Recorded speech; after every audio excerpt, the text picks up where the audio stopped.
Fala rapaziada, tudo bem com vocês? Quem fala aqui é Bruno e seja bem-vindo a mais um vídeo aqui no canal. E hoje eu vou falar um pouco sobre fundo imobiliário, certo? Fundo imobiliário nada mais é do que investimento no setor imobiliário. Os fundos imobiliários podem ser divididos em fundo imobiliário de papel ou fundo imobiliário de tijolo.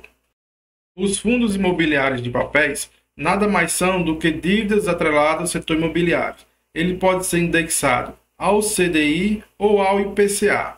Então, quando a taxa Selic está alta, a gente ganha mais dinheiro com os fundos imobiliários de papéis indexados ao CDI, que o CDI nada mais é do que 0,1% a menos do que a taxa Selic.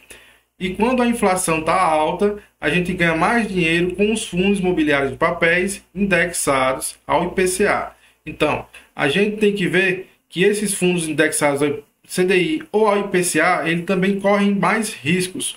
Porque quando a taxa Selic está alta, quer dizer que eles estão pagando mais. Porém, tem alguém pagando por aquilo. Isso corre o risco maior de inadimplência. Já os fundos de tijolo são basicamente imóveis. Esses imóveis podem ser shopping, pode ser renda urbana, pode ser laje corporativa, pode ser hospitais, hotéis, então são imóveis. E como que ganha dinheiro com um fundo imobiliário de tijolo? Com aluguéis, certo? A gente recebe o aluguel daquela parte do imóvel que a gente compra, tá bom? Então eu vou mostrar para vocês detalhes em relação a como devemos avaliar esse fundo para ter uma maior segurança e a gente conseguir pelo menos reduzir os riscos que a gente pode correr quando compra um fundo imobiliário. Então tem aqui o fundo de papel, fundo de tijolo, PVP, liquidez diária, dividendo, diversificação, vacância e patrimônio. O PVP no fundo de papel, ele tem que estar menor do que 1 ou igual a 1. Ele não pode estar acima de 1. Acima de 1, você não deve investir no fundo de papel, porque ele tende a retornar ou o valor justo, que é 1, ou abaixo de 1. Liquidez diária. A liquidez diária, ele tem que estar acima de 1 milhão. Uma liquidez boa quer dizer que você tem a facilidade de comprar e vender esse fundo, tá bom? Dividendo yield.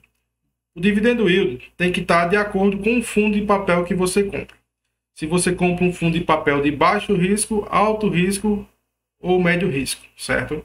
Um dividendo yield de um fundo de papel bom é acima de 11%. E aí pode variar bastante de acordo com o risco desse fundo de papel. Diversificação acima de 30 ativos e nenhum acima de 5% na carteira, certo? Ou seja, caso você tenha um fundo de papel que tem um ativo que está muito alta a porcentagem dele, corre risco, porque caso aquele ativo fique inadimplente, você vai ter um prejuízo maior em relação aos seus dividendos, tá certo? A vacância. O fundo de papel não tem vacância, porque a vacância é a quantidade de imóveis que não estão sendo alugados. Então, o fundo de papel não tem isso, certo?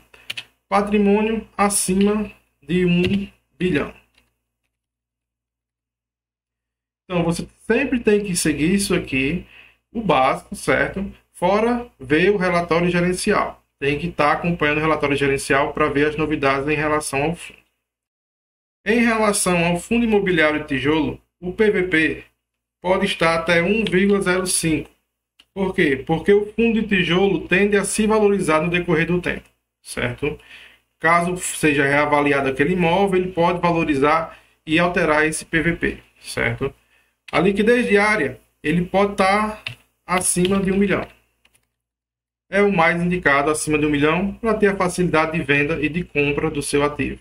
O dividend yield do fundo de tijolo tem que estar acima de 9%. Por quê? O fundo de tijolo, ele tende a se valorizar com o decorrer do tempo. Então, você tanto ganha com os aluguéis, como você ganha com a valorização do imóvel, certo?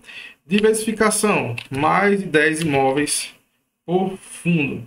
Vacância, abaixo de 10%, certo? Ou seja, caso tenha 10 imóveis naquele fundo de tijolo e um imóvel não está alugado, você vai ter 10% de vacância, certo? Então, mais do que isso não é indicado, porque você vai estar perdendo o aluguel que você deveria estar ganhando aí com esse imóvel.